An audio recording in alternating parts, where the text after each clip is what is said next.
Ladies and gentlemen, welcome back to another SLG Meetup. Happy Monday. I hope everybody had a fantastic weekend. And look, I'm excited about today's conversation because we're going to be flying all the way to Italy to have with us one of the youngest and most successful real estate brokers in real estate. His name is Danilo Romolini, and he has been doing fantastic with some of the most high-end properties in Italy. And he's going to tell us all about it. He is part of Christie's international team, and he has his own team within that company. There he is. Hello. Mr. Romolini, what's happening, my friend? Ciao. Ciao, nice to meet you. How are you doing? Yeah, you looking all nice.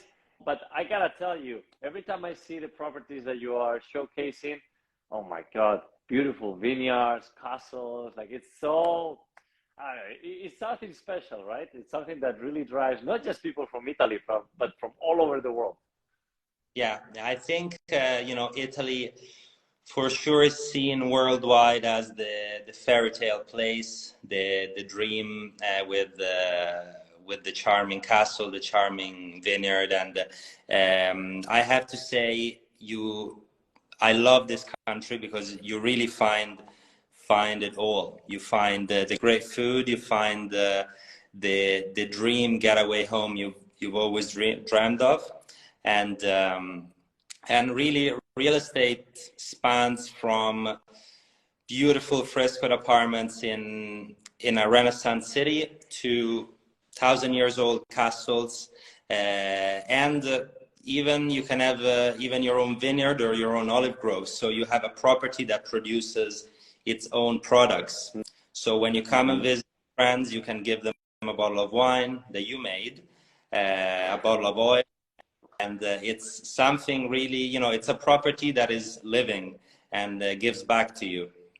How somebody this young goes and starts selling some of the most high-end real estate in Italy? Well, my family has been in real estate for the past 25, nearly 30 years. My parents started this business, and since I was a little kid, I remember my father was bringing me with him to see properties, even when I was very little. And so to me, the lifestyle of, by the way, in Italy, our kind of market, I would say, approach to selling real estate could be different to maybe somebody in Miami, because I suppose in a city like yours, which is so big, you can really center your business in the city. You don't need to go much further, I suppose. While in Italy, for example, we concentrate mostly in Tuscany and Umbria, which is in the center.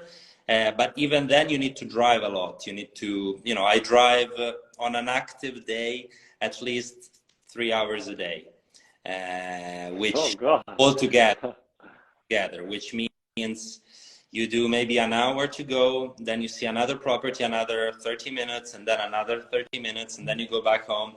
So driving is quite a part of it. So, the whole lifestyle about driving and seeing a property, then driving more, seeing another, meeting different people, and seeing whole kinds of scenarios is something that I experienced since I was a kid.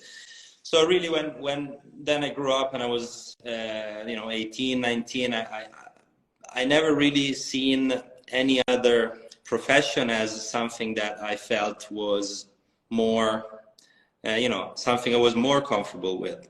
And I think in Italy we have incredible prime material, let's say. So we have great properties, we have charming homes that I think most other countries only dream of, but we lack perhaps great marketing. We lack youth that really goes for it. We lack lots of things that I always looked at in the US, and I thought starting with the right foot, coming into the company with a fresh idea that worked abroad and bringing it as a first to Italy was gonna be successful. Because one thing I always thought was that these apartments in New York or other amazing cities are incredible. They are full of literally outstanding details anywhere you look. But it's something new that you can replicate, you know. In Italy, we have castles with 1,000 years, like 1,000 Wow. years. Yeah, impressive.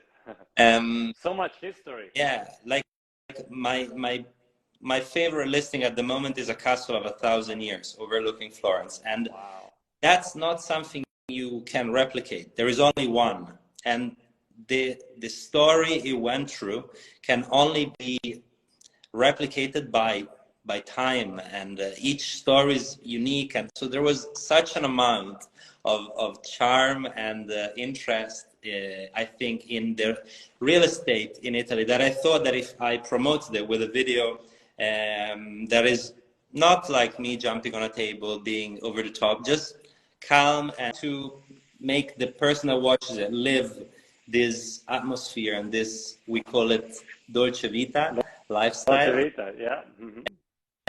was really the key to make people fall in love. I gotta ask you, so you will say that most of the leads that you're getting are coming directly through your efforts on social media? Well, it's a mix of things. It really depends, because of course now our brand is known enough for people calling us directly when they have an important property to list for sale. So many properties we get organically, let's say.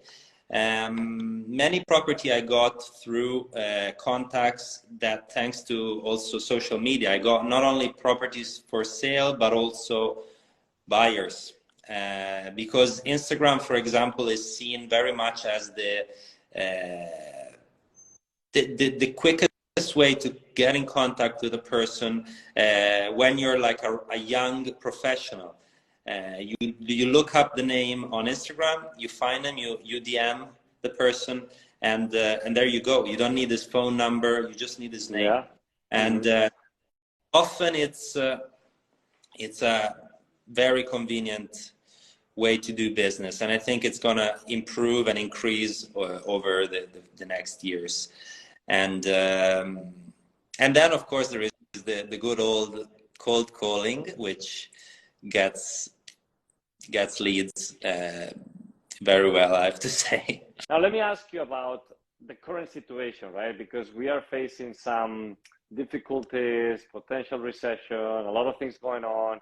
So how has that all this situation affect Italy's real estate? So actually, in the years following COVID, we had quite an interesting and quite a singular situation, because it never really happened before. And I'm not the only one to say.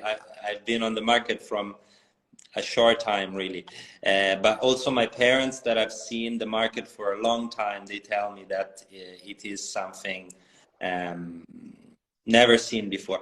After COVID, there was a huge will from people of getting away from their home, finding a place hidden somewhere where they can just relax and feel free.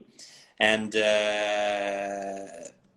to be honest, Italy really fits that idea. In fact, we had a huge market activity in the year following COVID, and also the year after. So the 2 years after COVID, it was really active. That was then reinforced along the way by a few factors. In fact, we had really good, really low interest rates in Italy, and it seems like there were also in many other countries.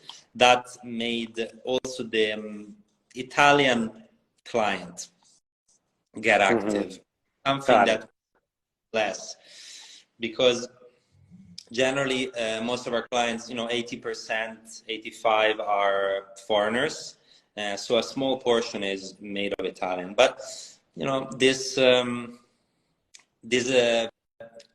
the great interest rates attracted also many Italians. And then in the recent months, now it has slowed down. We've had a really strong dollar against euro. So literally so many clients flooded to Italy to take advantage of an extra discount, even though comparing it to the average New York apartment in Italy, with that money you buy a mansion. So it's already a greatly interesting price point. What is the word luxury to you? Well, the word luxury, I suppose I've learned that it's actually much more about the simple things than people would think. I think even the highest end clients, sure, they want to be treated in a certain way and everything, but they are the ones that value most the relationship, the trust, the creating a rapport, no pressure. 100%. These things which really are simple. It's nothing. They are simple things, and that's what I meant with that. No, I agree, and I agree. It's fantastic. Look, it's just, as you said, the simple things that create that relationship. Because a lot of people in this world, they just think that they're gonna make a couple of phone calls and that's it. It's about staying connected, because we're in the people's business. Real estate, at the end of the day, is people's business. You need to be in constant communication. So, no, fantastic. I just wanted to wrap this up because I know you're heading towards the end of the day, and I wanted to ask you, what's been the biggest lesson that you've learned over all these years in real estate? Okay, let me think about it. Well, I learned lots of things. For sure, one of the first things I've learned is to, even if you have a success, even if you have a week, a month, few months, a year of really a spike, you should always stay humble and you should always stay calm about it, because deals, are not closed until they're fully closed, and situations are not settled until they're fully settled. So I think at the beginning, when you sell real estate, you tend to get super excited when a situation is moving forward. But I think staying calm and relaxed, as if really it's a pleasure for you to do this work, but you don't need to do this work, has helped me to close more sales. Interesting.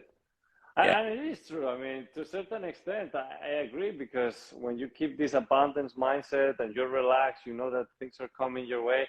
They're just coming. You attract what you put out in the world. So, well said. But listen, I wanted to thank you for your time. You are killing it. Congratulations. And what you did by bringing something innovative that was going on in the States to a more traditional market in Italy has become your success. So I give you kudos for that. And I look forward to continue seeing your success. And whenever you come to Miami, we'll do some cool stuff together, and vice versa. Whenever we go there, let's definitely go to one of those 1,000-year-old castles. Sure. And we'll do some cool Come to it. We make a video together where I show you some properties. Amazing. Always. Well, looking forward to it. Good. Thank you so much for the call. It was a pleasure. Thank And you, Danilo. enjoy the rest of your day. Will do. Take care, my friend. Ciao. Ciao. Ciao.